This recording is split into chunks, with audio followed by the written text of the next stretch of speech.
ఏంటి నేను ఇప్పుడు ఎదురాడడం వల్ల నువ్వు బయటికి పోవట్లేదా? అవును మరి. అరే అది కాదు, నా పాటికి నేనేదో ఏ చికెన్ ముక్కో ఏ మటన్ ముక్కో లేకుంటే ఎలకనో దొరుకుద్దేమో అని తిరుగుతుంటే నేను ఎదురాడడం వల్ల మంచి జరగదంటారేంట్రా మీరు? అదంతా తెలియదురా బై, నువ్వు ఎదురొస్తే దరిద్రం నాకు. అరే దరిద్రానికి దరిద్రం పడితే నీ పేరు తలుచుకుంటుంది, అంత దరిద్రుడు నువ్వు. నేను ఎదురాడడం వల్ల నీకేమవుతుందిరా? అది కూడా నిజమే అనుకో. సరే, నేను ఎదురాడడం వల్ల నీకు మంచి జరగదు.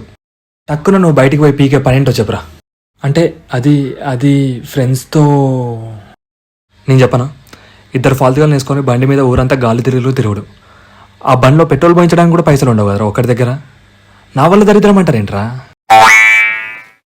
మొన్న బాత్రూంలో బల్లిగాడు కనబడితే భయపడ్డావంటగా, నీకెవరు చెప్పినరు? మొన్న సింగిల్గా కనబడితే వేసినావా?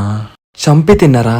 ఓహ్ ఆయేసుడా, ఆ బల్లిగాడు నిన్ను భయపెడతానని నేను చంపి తింటే నువ్వేమో నన్ను దరిద్రం అంటున్నావు.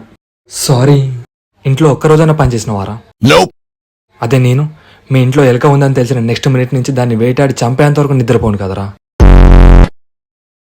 అట్లాంటి నన్ను పట్టుకొని మంచి జరగదంటారేంట్రా మీరు? ఏం మనుషులరా. సారీ. అయినా నా వల్ల నీకు దరిద్రం కాదురా, నీ వల్ల నాకు దరిద్రం.